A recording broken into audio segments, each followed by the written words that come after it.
और चलिए मारो राजस्थान का वक्त हो चुका है और अब देख लेते हैं 10 बजे की वो 10 बड़ी खबरें जिन पर आज दिन भर हमारी नजरें रहने वाली है। सबसे पहले बात करेंगे जयपुर की। 295 साल का जयपुर हो गया है। आज इसी मौके पर स्थापना दिवस का कार्यक्रम आयोजित किया जा रहा है। इस बारे में आज दिन भर बात करेंगे। इसके साथ ही राजस्थान न्यायिक कर्मचारी संघ की हड़ताल भी जारी है। व्यापारियों ने थाना घेरा है। इस खबर पर भी बात करेंगे। इसके साथ ही घर में बदमाशों का तांडव देखने को मिला है। कहां घर में बदमाश घुसे और तांडव मचाया, ये खबर भी आपको दिखाएंगे। और शराब ने जान ले ली है, ये भी आपको दिखाएंगे। कहां किसकी मौत हुई है शराब पीने से, इस खबर पर बात करेंगे। और एक स्कूल में पैंथर घुस गया है, इस खबर को भी दिखाएंगे। और आतंक पर पीएम का प्रहार, पीएम मोदी ने क्या कुछ कहा है वो सुनाएंगे। और आज भारत रचेगा इतिहास, क्या इतिहास रचने वाला है वो देखने के लिए आप हमारे साथ बने रहिएगा। और T20 सीरीज का आज से आगाज होने जा रहा है। इसके साथ ही रोडवेज कर्मियों पर रेशमा, ये क्या खबर है, ये पूरी खबर आपको आज बताने वाले हैं। तो इन सभी तमाम खबरों पर चर्चा करेंगे, लेकिन उसके पहले इस वक्त की बड़ी खबर आपको बता दें। कोटा से बड़ी खबर है, यहां कुंड में डूबने से 2 कोचिंग छात्रों की मौत हो गई है। मृतक रवि MP और नैतिक UP के रहने वाले थे। जिन दोनों की कुंड में डूबने से मौत हो गई है उनके नाम रवि और नैतिक हैं। दोनों की कुंड में डूबने से मौत हो गई। बता दें कि गेपरनाथ के कुंड में घूमने के दौरान ये पूरा हादसा हुआ। रेस्क्यू ऑपरेशन कर शव को बाहर निकाला गया है। RK पुरम थाना पुलिस मामले की अब जांच में जुट गई है। बड़ी खबर कोटा से बता रहे, कुंड में डूबने से 2 कोचिंग छात्रों की मौत हो गई है। इस खबर पर ज्यादा जानकारी लेंगे। सहयोगी ओम प्रकाश हमारे साथ फोन लाइन पर जुड़ गए हैं। ओम प्रकाश, 2 कोचिंग छात्रों की कुंड में डूबने से मौत हो गई है, क्या जानकारी इस बारे में? देखिए, गेपरनाथ इलाका जो जंगलों से सटा हुआ इलाका है, वहाँ 3 कोचिंग छात्र बताया जा रहा है कि घूमने के लिए गए थे। मयंक मिश्रा, रवि और नैतिक नाम के 3 कोचिंग छात्र जो 17 से 19 साल के बताए जा रहे हैं। ये घूमने के दौरान वहाँ हादसा हो गया और हादसे में 2 कोचिंग छात्रों की दर्दनाक मौत हो गई, जबकि एक जो कोचिंग छात्र है वो सुरक्षित बच गया है। पुलिस उनसे पूछताछ कर रही है। दोनों जो मृतक कोचिंग छात्र है वो MP और UP के बताए जा रहे हैं। ये पिकनिक स्पॉट है और सुनसान इलाका है, लेकिन जब हादसे के बाद समय पर क्योंकि सूचना भी नहीं पहुंच पाती, वहाँ मोबाइल का नेटवर्क काम नहीं करता, घने जंगल है, पहाड़ी एरिया है, इसलिए रेस्क्यू टीम पहुंचने के बाद भी कड़ी मशक्कत उनको करना पड़ी। और फिलहाल ये कहा जा सकता है कि 2 छात्रों की दर्दनाक मौत के बाद जो है परिजनों को अब सूचित कर दिया गया है। उनके शवों को अभी थोड़ी देर बाद में MPS अस्पताल की मोर्चरी लाया जाएगा। एक छात्र से पूछताछ की जा रही कि वो आखिर हादसा कैसे हुआ, लेकिन अभी वो भी क्योंकि डरा हुआ सहमा हुआ है और फिलहाल बताने में कुछ पूरी तरह से बता नहीं पा रहा है, बोलने की स्थिति में वो नहीं है। लेकिन बड़ा हादसा, बड़ी घटना कही जा सकती है। कोचिंग नगरी में 2 कोचिंग जो छात्र हैं कम उम्र के, वो मौत के शिकार हो गए हैं। और इस पिकनिक स्पॉट में क्योंकि लगातार डूबने की कोचिंग नगरी में घटनाएं हो रही है, पिछले 2-3 दिन में बात की जाए तो करीब आधा दर्जन से अधिक लोगों की डूबने से मौत हो चुकी है। और फिर ये जो कम उम्र के कोचिंग छात्र, इनकी डूबने की मौत के बाद कई बड़े सवाल खड़े हो रहे हैं, न केवल सुरक्षा व्यवस्था पर बल्कि अपराध नियंत्रण के दावों पर भी, क्योंकि वहाँ इस एरिया में सुरक्षा व्यवस्था जाब्ता करने की कई बार जिला प्रशासन और पुलिस द्वारा अलर्ट करने की सूचित किया जाता है। लोगों को सूचित करने के साथ पुलिस को भी अलर्ट किया जाता है कि बिल्कुल ओम प्रकाश, ये बड़ा हादसा है और सवाल तो यही उठते हैं कि ऐसे पिकनिक स्पॉट्स पर सुरक्षा के कोई पुख्ता इंतजाम क्यों नहीं किए गए हैं। फिलहाल आपका शुक्रिया इन तमाम जानकारियों के लिए।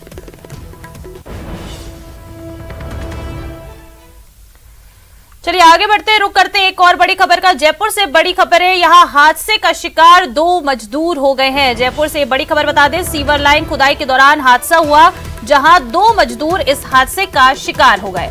मिट्टी ढहने से बता दें कि मलबे में 2 मजदूर दबे हुए हैं। कालवाड़ इलाके में गजारधरपुरा गांव की ये घटना आपको बता रहे हैं। पुलिस कंट्रोल रूम को इस बारे में सूचना दी गई है। जयपुर से सिविल डिफेंस की टीम भी रेस्क्यू के लिए रवाना हो गई है। वहीं मौके पर कालवाड़ थाना पुलिस मौके पर पहुंच गई है।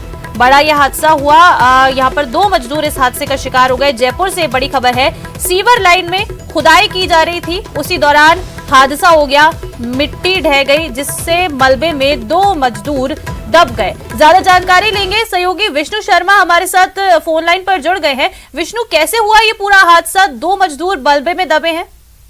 देखिए, मैं आपको एक अपडेट देना चाहूंगा। इस मामले में थोड़ा बदलाव हुआ है कि जयपुर के कालवाड़ इलाके में गजोधरपुरा एक गांव है जहाँ पे सीवरेज प्लांट वहां पर बनाया हुआ है और यही पे सीवरेज प्लांट में रिसाव की सूचना मिल रही थी, जिसके बाद करीब 20 फुट गहराई के नीचे जाकर के 3 जो कर्मचारी हैं वो इस रिसाव को ठीक करने के लिए, लीकेज को ठीक करने के लिए नीचे उतरे थे और वहीं पे मतलब गैस का एक रिसाव हुआ वहां पर, जिससे वो तीनों व्यक्ति वहीं पर 20 फुट नीचे फंस गए और फिलहाल वहां पर सिविल डिफेंस की रेस्क्यू टीम मौके पर पहुंची है, पुलिस मौके पर है और जो 20 फुट गहराई से उन तीनों को निकालने का काम जारी है। जी विष्णु, कब हुआ ये हादसा और कितने लोग और दबे हुए हैं नीचे?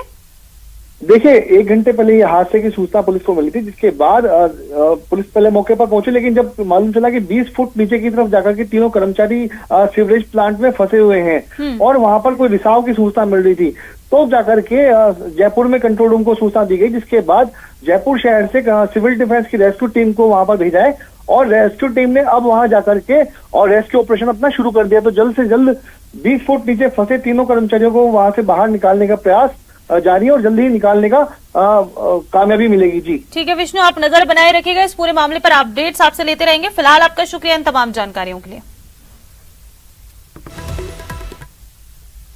और देखिए, सिरोही से बड़ी खबर आपको बता दें, यहाँ दर्दनाक हादसा हो गया नेहरू नगर में। बता दें कि दर्दनाक हादसा हुआ है, डामर गर्म करते समय ब्लास्ट हो गया। बड़ी खबर इस वक्त की सिरोही से आपको बता रहे हैं, नेहरू नगर में दर्दनाक हादसा हो गया, डामर गर्म करते समय जोरदार ब्लास्ट हो गया और इस हादसे में एक मजदूर की मौत हो गई है, वहीं 3 घायल हो गए हैं गंभीर रूप से। बता दें कि सड़क निर्माण के दौरान ये हादसा हुआ, जहां डामर गर्म किया जा रहा था और उसी समय जोरदार ब्लास्ट हो गया। बता दें कि सभी घायलों ने सुरक्षा उपकरण नहीं पहने हुए थे, ये भी इस हादसे की एक बड़ी वजह माना जा सकता है। सिरोही से ये बड़ी खबर, यहाँ पर नेहरू नगर में दर्दनाक हादसा हो गया। सड़क निर्माण का कार्य यहाँ पर चल रहा था, जिसके लिए डामर को गर्म किया जा रहा था, लेकिन जो वहां काम कर रहे थे मजदूर, ब्लास्ट हो गया डामर गर्म करते समय, जिसमें एक मजदूर की मौत हो गई और 3 घायल हो गए। ज्यादा जानकारी लेंगे पूरे मामले पर, सहयोगी प्रतीक हमारे साथ जुड़ रहे हैं। प्रतीक, क्या कुछ जानकारी है हादसे को लेकर? एक मजदूर की मौत हो गई है। जी बिल्कुल बताना चाहूंगा, ये जो सड़क निर्माण का जो काम चल रहा था वहां पर जो है डामर को गर्म करने का भी मौके पर जो है काम कर रहा था। जो डामर गर्म करते समय वहां पर एक जो ब्लास्ट हुआ और डामर यानी कि जो वहां पर 5 मजदूर जो काम कर रहे थे उनके शरीर पर झुलस गया, जिसके कारण एक की तो मौके पर ही मौत हो गई और 4 लोग जो है गंभीर रूप से घायल बताए जा रहे हैं।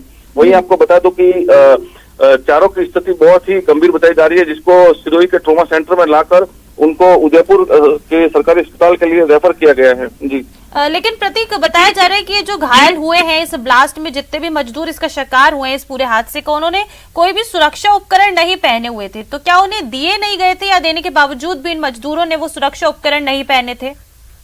जी बिल्कुल, यानी कि ये सबसे बड़ी जो बात निकल के सामने आ रही है कि मौके पर जो ये जितने भी सारे मजदूर जो काम कर रहे थे वहां पर निजी ठेकेदार ने ना तो उनको कोई सुरक्षा उपकरण दिए हुए थे और ना किसी प्रकार का उन्हें कोई सतर्कता की, सावधानी की सूचना दी हुई थी, जिसके कारण ये हादसा होने के कारण जो है वो अपनी जान बचा नहीं पाए और उनकी डेथ हो चुकी है। और इसके बारे में जो जिला कलेक्टर से बात करनी चाहिए, तो जिला कलेक्टर ने भी जो है इसकी निष्पक्ष जांच की बात की है और जांच के बाद में जो सामने आएगा उनके दोषियों के खिलाफ जो है कार्रवाई की भी बात करते हुए नजर आए हैं। जी प्रतीक, जैसा कि आप बता रहे हैं कि जो मजदूर हैं इनको सुरक्षा उपकरण नहीं दिए गए, यानी कि इनकी जो जान है इसकी शायद किसी को परवाह ही नहीं रही, इसलिए सुरक्षा उपकरण नहीं दिए गए। तो अब इसके लिए जिम्मेदार कौन होगा? जिस मजदूर की मौत हो गई है और जो अभी घायल बताए जा रहे हैं, इसकी जिम्मेदारी अब कौन लेगा? जी बिल्कुल, यानी कि सबसे बड़ा सवाल निकलकर सामने आ रहा है, क्योंकि सड़क पर ये जो दुर्घटना हुई है यह ठेकेदार की लापरवाही इसमें खुलकर सामने आई है। क्योंकि अगर समय रहते उनको सुरक्षा उपकरण दिए होते तो पहले भी सीवरेज लाइन के जो सिरे में काम चल रहे थे वो सुरक्षा उपकरण नहीं पहनने के कारण जो ब्लास्ट हुआ था वहां पर मजदूर की डेथ हुई थी, जिससे कहीं ना कहीं देखा जाए तो कई सवाल जो है प्रशासन पर भी यानी कि बिल्कुल प्रतीक, जो ठेकेदार हैं जिन्होंने सुरक्षा उपकरण नहीं दिए उन पर जल्द से जल्द कार्रवाई होनी चाहिए, क्योंकि एक बड़ा हादसा हो गया, एक मजदूर की मौत हो गई है। फिलहाल आपका शुक्रिया इन तमाम जानकारियों के लिए। और देखिए, गुरुवार को जोधपुर के शेरगढ़ थाना क्षेत्र के नारसिंह नगर के एक मकान में बने टांके में एक महिला और उसके 2 मासूम बच्चों के शव मिले हैं। शव मिलने के बाद गांव में सनसनी फैल गई है। प्रथम दृष्टि से ऐसा माना जा रहा है कि महिला ने अपने 2 साल के बेटे और 6 महीने की बेटी के साथ टाके में कूदकर जान दे दी है। महिला के पीहर पक्ष के लोग सूचना के बाद घटनास्थल पर पहुंच गए हैं, लेकिन अभी तक उन्होंने किसी के खिलाफ शिकायत दर्ज नहीं कराई है। फिलहाल घटना को लेकर स्थिति अभी स्पष्ट नहीं हो पाई है, जल्दी इसका खुलासा होगा। साथ ही पुष्पा यानी जो मृतका है उसके पीहर पक्ष और पुलिस को इस बारे में सूचना दी गई है। पीहर पक्ष के पहुंचने के बाद पुलिस ने मौके से शवों को उठवाया है और शेरगढ़ अस्पताल की मोर्चरी में रखवा दिया है।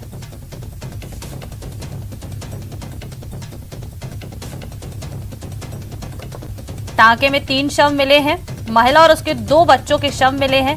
प्रथम दृष्टि से ही बताया जा रहा है कि महिला ने अपने 2 साल के बेटे और 6 महीने की बेटी के साथ टांके में कूदकर जान दे दी है, लेकिन अभी तक कुछ भी स्थिति साफ नहीं हुई है। ज्यादा जानकारी लेंगे, सहयोगी चंद्रशेखर हमारे साथ फोन लाइन पर जुड़ गए हैं। चंद्रशेखर, क्या कुछ इस हादसे को लेकर आपके पास जानकारी? एक महिला और उसके 2 बच्चों के शव मिले हैं, क्या इन्होंने कूदकर खुद से ये कूदे टांके में? देखिए, जो पुलिस सूत्रों से प्राप्त जानकारी के अनुसार माने तो महिला का जो पति है वो राजस्थान से बाहर व्यवसाय करता है और यहाँ घर पर महिलाएं थी इस घटना के दौरान। जब वो घर पर बच्चे और महिला नहीं मिली तो उन्हें ढूंढने का प्रयास किया गया। इस दौरान जो है टाके के अंदर जो है बच्चे का शव तैरता हुआ दिखाई दिया। इसके बाद सामान एकत्रित हुए और उन्होंने जो बाहर निकाला था वो महिला, उसके 2 साल का मासूम बच्चा और 6 महीने की मासूम बच्ची, तीनों के शव जो है बाहर निकाले गए। फिलहाल जो है महिला के पीहर पक्ष की ओर से कोई शिकायत दर्ज नहीं की गई है। तो ऐसे में अब ये माना जा रहा है कि प्रथम दृष्टि से ऐसा माना जा रहा है कि महिला ने जो है पारिवारिक कारणों से जो है कहीं ना कहीं आत्महत्या का ये कदम उठाया है। जी चंद्रशेखर, जैसा कि आप बता रहे हैं कि आत्महत्या का ये कारण हो सकता है, तो क्या ऐसी कुछ जानकारी कि महिला अपने ससुराल वालों से परेशान थी? क्योंकि जानकारी तो ये है कि पीहर पक्ष की तरफ से भी कोई अभी तक शिकायत दर्ज नहीं कराई गई है, तो क्या महिला परेशान थी जिस वजह से उसने ऐसा कदम उठाया कि अपने 2 बच्चों के साथ वो टाके में कूद गई? देखिए, ये जो महिला है 22 वर्षीय पुष्पा कंवर, जिसका शव मिला है, उसके 2 वर्ष का मासूम बेटा भूपेंद्र और 6 माह की अनीता, तीनों के शव मिलने के बाद कहीं ना कहीं जो ऐसा कयास लगाया जा रहा है कि इसने आत्महत्या को लेकर कदम उठाया। लेकिन पुलिस जो है दोनों ही एंगल से इस मामले की जांच में जुटी है। हत्या और आत्महत्या दोनों ही एंगल से इस मामले की जांच में जुटी है। फिलहाल जो ये पूरी बात है कहीं ना कहीं जांच का विषय है। किन कारणों से उसने आत्महत्या की है, यदि आत्महत्या की है तो और क्या कारण रहे, इसको लेकर जो है पुलिस पूरे मामले की जांच। बिल्कुल चंद्रशेखर, ये जांच का विषय है कि आत्महत्या या हत्या, इसका जल्द ही खुलासा होना चाहिए। शुक्रिया आपका इन तमाम जानकारियों के लिए। और देखिए, जोधपुर से बड़ी खबर आपको बता दें, सड़क हादसे में एक की मौत हो गई है। नेशनल हाईवे 125 पर भीषण सड़क हादसा हो गया जिसमें एक की मौत हो गई। बोलेरो और एक और अन्य वाहन की आमने सामने की टक्कर हो गई। बोलेरो सवार एक शख्स की बता दें कि मौत हो गई है और इस हादसे में बोलेरो के परखच्चे उड़ गए हैं। बंबोर टोल प्लाजा के पास ये भीषण सड़क हादसा हुआ जहां बोलेरो और एक और वाहन की आमने सामने की टक्कर हो गई। बोलेरो के इसमें परखच्चे उड़ गए। बंबोर चौकी पुलिस को सूचना दी गई, जिसके बाद पुलिस मौके पर पहुंची। एमडीएम अस्पताल में की मोर्चरी में बता दें कि एक मृतक जिसकी इस हादसे में मौत हो गई है उसके शव को रखवाया गया है। चलिए आगे बढ़ेंगे। जालौर से बड़ी खबर आपको बता दें, जसवंतपुरा क्षेत्र में घर में घुसकर बदमाशों ने हमला किया है। इस हमले में 2 महिला सहित 4 लोग घायल हो गए हैं। बड़ी खबर इस वक्त की आपको जालौर से बता रहे हैं। जसवंतपुरा क्षेत्र में यहाँ बदमाशों को किसी का डर नहीं, अब घर में घुसकर इन्होंने हमला किया है। 2 महिला सहित 4 लोग घायल हो गए हैं। बता दें कि हमलावरों ने महिलाओं के सोने के जेवरात भी लूट लिए। वहीं जसवंतपुरा के पंचेरी गांव में बता दें पूरी वारदात को अंजाम दिया गया है और जो पूरी वारदात में घायल लोग हुए हैं उन्हें हॉस्पिटल में भर्ती कराया गया है, जहां इलाज जारी है। घटना की जानकारी के बाद पुलिस भी मौके पर पहुंच गई है। ज्यादा जानकारी लेंगे, सहयोगी श्याम विश्नोई हमारे साथ जालौर से फोन पर जुड़ गए हैं। श्याम, क्या कुछ जानकारी? बदमाशों को आजकल किसी का भी डर नहीं रहा है, अब घर में घुसकर हमला किया गया है। निश्चित तौर से डिस्ट्रिक्ट का जालौर जिला इन दिनों क्राइम का हब बनता जा रहा है। यहाँ पर लूट, हत्या, अपहरण जैसी वारदातें एक के बाद एक लगातार हो रही है। ये मामला जालौर के जसवंतपुरा का है, जहाँ पर बेखौफ बदमाशों ने यानी कि 1 दर्जन बदमाशों ने घर में हमला बोलकर लूट की वारदात को अंजाम दिया गया, जिसमें 2 महिला सहित 4 लोग गंभीर रूप से घायल है, जिन्हें अस्पताल में भर्ती करवाया गया, वहाँ इलाज जारी है। घटना की जानकारी मिलने पर जसवंतपुरा पुलिस मौके पर पहुंची है। बदमाशों की तलाश की जा रही है, लेकिन अभी तक कोई भी बदमाश पुलिस के हत्थे नहीं चढ़ा है और जो घायल थे उनका इलाज जारी है। अभी उनकी हालात में सुधार आया गया, लेकिन लगातार हो रहे क्राइम के बावजूद भी जालौर पुलिस की कार्यप्रणाली पर ऋषि का बड़े सवाल खड़े होते हैं कि इस तरीके से जालौर जिला हब बनता जा रहा है क्राइम का, लेकिन अपराधी बेखौफ वारदात को अंजाम दे रहे हैं। बिल्कुल श्याम, देखिए बिल्कुल अब जो बदमाश है एकदम अब इन्हें किसी का डर नहीं रहा है, लेकिन सवाल ये है कि ये हादसा, ये जो बदमाशों ने हमला किया, ये किस वक्त हमला किया गया घर के लोगों पर और क्या कुछ इन्होंने चोरी किया है घर से? देखिए ऋषिका, ये जो जिस समय ये कल देर शाम की ये घटना है जब ये बदमाशों ने घर पे हमला बोला था और जो घर में रहने वाले लोग थे उनके कानों में या हाथों में जो आभूषण पहने हुए थे सोने चांदी के, वो लूट करके फरार हो चुके हैं। पुलिस ने तमाम जगह नाकाबंदी करवाई गई है, लेकिन अभी भी पुलिस के हत्थे आरोपी नहीं चढ़े हैं। जी ऋषिका। बिल्कुल श्याम, अब बिल्कुल भी बदमाशों को किसी का डर नहीं रहा है। शुक्रिया आपका इन तमाम जानकारियों के लिए। और देखिए कोटक के केशवपुरा गांव में किराना व्यवसायी के मुनीम के साथ मारपीट कर 3 लाख की लूट की वारदात मामले में देर रात व्यापारियों ने थाने का घेराव किया। आक्रोशित व्यापारियों ने जल्द मामले का खुलासा नहीं होने पर मार्केट और इटावा मंडी को बंद करने की चेतावनी दी है। व्यापारियों ने 3 दिन का अल्टीमेटम देते हुए कहा कि आरोपियों की जल्द गिरफ्तारी नहीं होने पर उग्र आंदोलन किया जाएगा। बता दें कि इटावा क्षेत्र के स्टेट हाईवे 70 पर इटावा खातौली के बीच केशवपुरा गांव के यहां देर रात को बाइक सवार 3 अज्ञात लुटेरों ने किराना व्यापारी के मुनीम पर हमला कर मारपीट की थी और लगभग 3 लाख रुपयों से भरा बैग छीनकर ये फरार हो गए थे। इस घटना की सूचना के बाद इटावा डीएसपी और एसएचओ मौके पर पहुंचे और नाकाबंदी कर लुटेरों की तलाश शुरू कर दी, लेकिन आरोपी अभी भी गिरफ्त से बाहर हैं। फिलहाल इटावा थाना पुलिस पूरे मामले की गहनता से जांच कर रही है। घटना के विरोध में थाने के बाहर अभी सभी व्यापारी इकट्ठा हैं, जिनको भी सूचना पहुंची है। तकरीबन 40 से 50 की संख्या में व्यापारी यहां पर उपस्थित हैं और इस निंदनीय घटना के विरोध में सभी लोगों ने पुलिस प्रशासन को 3 दिन का अल्टीमेटम दिया है। अगर 3 दिन में लुटेरों को पुलिस प्रशासन गिरफ्तार नहीं करती है और लूट की गई राशि को या और भी अन्य किसी चीज को जब्ती नहीं दिखाती है।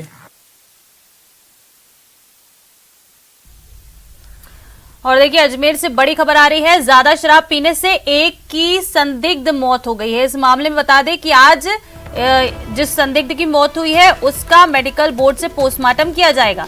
वहीं जो अचेत 2 अन्य युवक हैं उनका अस्पताल में अभी इलाज जारी है। आबकारी विभाग ने मौके से शराब के सैंपल भी उठा लिए हैं।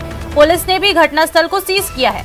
जहरीली शराब होने की बता दें कि इस पूरे मामले में संभावनाएं जताई जा रही हैं। आबकारी विभाग का इससे बता दें कि इनकार है इस संभावना को लेकर। और शराब पीने के बाद बता दें कि 3 युवकों में आपस में मारपीट भी हुई है, इसकी भी संभावना है। और पुलिस पूरे मामले की पड़ताल कर रही है कि कल देर रात क्रिश्चियनगंज थाना इलाके की पूरी घटना आपको बता रहे हैं। ज्यादा शराब पीने से एक संदिग्ध की मौत का पूरा मामला है, जिसमें आज मेडिकल बोर्ड से पोस्टमार्टम होगा, तभी पूरी जानकारी सामने आएगी कि क्या कुछ पूरा मामला है, क्या जहरीली शराब से ये मौत हुई है, क्या पूरी वारदात रही, क्या पूरा रहा, ये थोड़ी देर बाद पुलिस के खुलासे में पता चलेगा। ज्यादा जानकारी लेंगे। फिलहाल हमारे सहयोगी अभिजीत फोन लाइन पर जुड़ गए हैं। अभिजीत, क्या कुछ आशंका जताई जा रही है पूरे मामले में? देखिए 2 तरह की संभावनाएं इस पूरे घटनाक्रम को लेकर कल देर रात तक पुलिस ने जो पड़ताल की है और अब आज सुबह जो सीन ऑफ क्राइम था जिसे कल रात को अंधेरे के चलते पुलिस ने सीज कर दिया था, अब से कुछ ही देर बाद उस सीन ऑफ क्राइम पर पुलिस वापस से पहुंचेगी। जो युवक की एक मौत हुई है और जो 2 अन्य युवक अचेत हुए थे, प्रारंभिक पड़ताल में यह निकल के सामने आया था कि उन्होंने शराब अत्यधिक मात्रा में शराब का सेवन किया था। उसके बाद जो है उनके मुंह से झाग और ये निकलने लगे थे। लेकिन जो एक अन्य अचेत युवक है, पुलिस की पड़ताल में सामने ये आया कि उसके चेहरे पर कुछ जाहिराना चोट के निशान भी मिले हैं। तो दोनों तरह की संभावनाएं हैं कि क्या हो सकता है कि ज्यादा शराब पीने के बाद इन तीनों के बीच में कोई कहासुनी और मारपीट तो नहीं हो गई या फिर अत्यधिक शराब पीने से मौत हुई है। आबकारी विभाग की ओर से जो शराब की बोतल वहां पर मिली थी घटनास्थल से, उसको सील कर दिया गया है। उसके सैंपल जो है वो एफएसएल को भेजे गए हैं पड़ताल के लिए। प्रारंभिक रूप से जो जिला आबकारी अधिकारी है तारामती वैष्णव, उन्होंने जहरीली शराब होने की संभावना को सिरे से खारिज किया है और ये कहा है कि ये राजस्थान की अधिकृत शराब है जो ठेकों पर बिकती है। पुलिस की पड़ताल में निकल के सामने आएगा। लेकिन सबसे महत्वपूर्ण यह है कि जो मृतक इसमें हुआ है ब्रजेश, उसका अब से कुछ ही देर बाद मेडिकल बोर्ड से पोस्टमार्टम होगा और जुरिस्ट किस तरह की ओपिनियन उसमें रखते हैं कॉज ऑफ डेथ को लेकर, उससे बहुत हद तक चीजें स्पष्ट हो पाएंगी। तो अगले कुछ 1-2 घंटे में चीजें और ज्यादा साफ हो जाएंगी। बिल्कुल अभिजीत, अभी थोड़े टाइम बाद ही इस पूरे मामले का खुलासा हो पाएगा कि आखिर मौत की वजह क्या रही। फिलहाल आपका शुक्रिया इन तमाम जानकारियों के लिए। और देखिए, उदयपुर से बड़ी खबर आपको बता दें, यहाँ जंगलों में एक युवक और युवती का शव मिला है। ओबेश्वर महादेव के जंगलों में बता दें कि शव मिला है। हत्या कर फेंकने की यहाँ पर आशंका जताई जा रही है और सूचना के बाद पुलिस मौके पर पहुंच गई है और अब जांच शुरू कर दी गई है कि आखिर क्या कुछ पूरा ये मामला है। उदयपुर से पूरी बड़ी खबर, जंगलों में एक युवक और युवती का शव मिला है। ओबेश्वर महादेव के जंगलों में ये शव मिला है। आशंका ये जताई जा रही है कि शायद हत्या कर ये शव यहाँ पर फेंके गए हैं। पुलिस को इस बारे में सूचना दे दी गई है और सूचना के बाद पुलिस मौके पर पहुंच गई है और अब तफ्तीश की जा रही है कि ये युवक युवती कौन है, किनके ये शव हैं और किस तरह से ये शव इन जंगलों में पहुंचे। हत्या है या यहाँ पर सुसाइड किया गया है, इस तरह की जो पूरी तफ्तीश है ये पुलिस के द्वारा की जाएगी। पुलिस मौके पर पहुंच गई है और अब जांच जो पूरे मामले हैं उसमें शुरू कर दी गई है। ज्यादा जानकारी लेंगे, सहयोगी कपिल श्रीमाली हमारे साथ फोन लाइन पर जुड़ गए हैं। कपिल, कुछ जानकारी फिलहाल अभी तक सामने आई, किस युवक युवती का शव है ये और किन हालातों में जंगल में ये शव फेंके गए हैं? देखिए, फिलहाल पूरी स्थिति स्पष्ट नहीं हो पाई है, लेकिन जो प्राथमिक जानकारी है उसके अनुसार उबेश्वर महादेव मंदिर के समीप के जो जंगल है वहां पर एक युवक युवती के शव पड़े होने की जानकारी मिली थी। ऐसे में पुलिस मौके पर पहुंची थी और प्राथमिक तौर पर जो सूचना मिल रही है, देखने पर ये प्रतीत हो रहा है कि हत्या कर ये शव फेंके गए हैं। हालांकि अभी इन्वेस्टिगेशन किया जा रहा है, लेकिन एक महत्वपूर्ण इसमें जो बड़ा विषय सामने आ रहा है, गोगुंदा सर्कल और नई सर्कल, 2 सर्कल के बीच में सीमाओं को लेकर चर्चा चल रही है कि कौन से सर्कल का मामला हो सकता है। तो पुलिस फिलहाल मौके पर है। प्राथमिक तौर पर शव हत्या कर फेंकने की बात सामने आ रही है, लेकिन पुलिस हर एंगल से जो है वो अपनी इन्वेस्टिगेशन को आगे बढ़ा रही है। ठीक है कपिल, ये जो शव मिले हैं, क्या इनके पास से कोई आईडी ऐसी मिली हो जिससे युवक और युवती कौन है, क्या नाम है, आपस में क्या लगते थे, इसकी कोई जानकारी सामने आ पाई हो अभी तक? फिलहाल ये स्थिति स्पष्ट नहीं हो पाई है। कुछ देर में स्थिति पूरी तरह से स्पष्ट हो पाएगी, क्योंकि पुलिस की भी सबसे पहली प्राथमिकता जो है वो यही है कि इनको आइडेंटिफाई किया जाए। आइडेंटिफाई करते हुए परिजनों को सूचना दी जाए और उसके बाद में आगे का इन्वेस्टिगेशन किया जाए कि दोनों के बीच में किस तरह के संबंध थे या फिर दोनों एक दूसरे के बीच में जो क्या रिलेटिव थे या फिर कोई और संबंध सामने आते हैं। तो वो सारे पहलुओं पर अब जांच को आगे बढ़ाया जाएगा। जी कपिल, हत्या और सुसाइड में से किस बात की ओर ज्यादा ये कह सकते हैं कि ये जा रहा है, ध्यान जा रहा है कि ये जो शव मिले हैं दोनों के, क्या अंदाजा लगाया जा रहा है, हत्या है कि सुसाइड है? देखिए, दोनों पहलुओं पर जांच की जा रही है, लेकिन हमारे सोर्सेस से जो प्राथमिक जानकारी मिल रही है उसके अनुसार हत्या की बात सामने आ रही है। हालांकि अभी तक किसी अधिकारी ने इस बात की पुष्टि नहीं की। ठीक है कपिल, आप नजर बनाए रखिएगा, इस पूरे मामले पर अपडेट्स आपसे लेते रहेंगे। फिलहाल आपका शुक्रिया इन तमाम जानकारी के लिए। और देखिए, नारकोटिक्स विभाग की बड़ी कार्रवाई देखने को मिली है। मध्य प्रदेश से 30 लाख की अफीम जब्त की गई है। इसके साथ ही एक तस्कर को भी पुलिस ने गिरफ्तार कर लिया है। कोटा और जयपुर की टीमों ने इस कार्रवाई को अंजाम दिया। 19 किलो 300 ग्राम अफीम जब्त कर कई ठिकानों पर छापेमार कार्रवाई अभी भी जारी है। बड़ी खबर इस वक्त की आपको बता दें, नारकोटिक्स विभाग की बड़ी कार्रवाई देखने को मिली। मध्य प्रदेश से 30 लाख की अफीम जब्त की गई है। इसके साथ ही एक तस्कर भी पुलिस की गिरफ्त में आ गया है। कोटा और जयपुर की टीमों ने, बता दें, नारकोटिक्स की कोटा और जयपुर टीमों ने इस कार्रवाई को अंजाम दिया। 19 किलो 300 ग्राम अफीम यहां टीमों ने जब्त की है। तो प्रकोष्ठ के अधिकारियों ने और प्रतापगढ़ के अधिकारियों ने मिलके मल्हारगढ़ गांव जिला मंदसौर में घर पे छापा मारा। सूचना पुख्त थी और हमने वहां पे कल दोपहर के आसपास छापा मार के उसके यहाँ से 2 बाल्टी बरामद करी। उसमें करीबन 19 किलो 300 ग्राम अफीम मिली हमको और हमने जब्त कर ली है। आज उसको कोर्ट के समक्ष पेश किया गया, जहाँ पे हमको 1 दिन की इसकी अभिरक्षा में रखने की अनुमति है। और चलिए यहाँ एक छोटे से ब्रेक के लिए रुक रहे हैं, आप कहीं मत जाइएगा, फौरन लौटेंगे।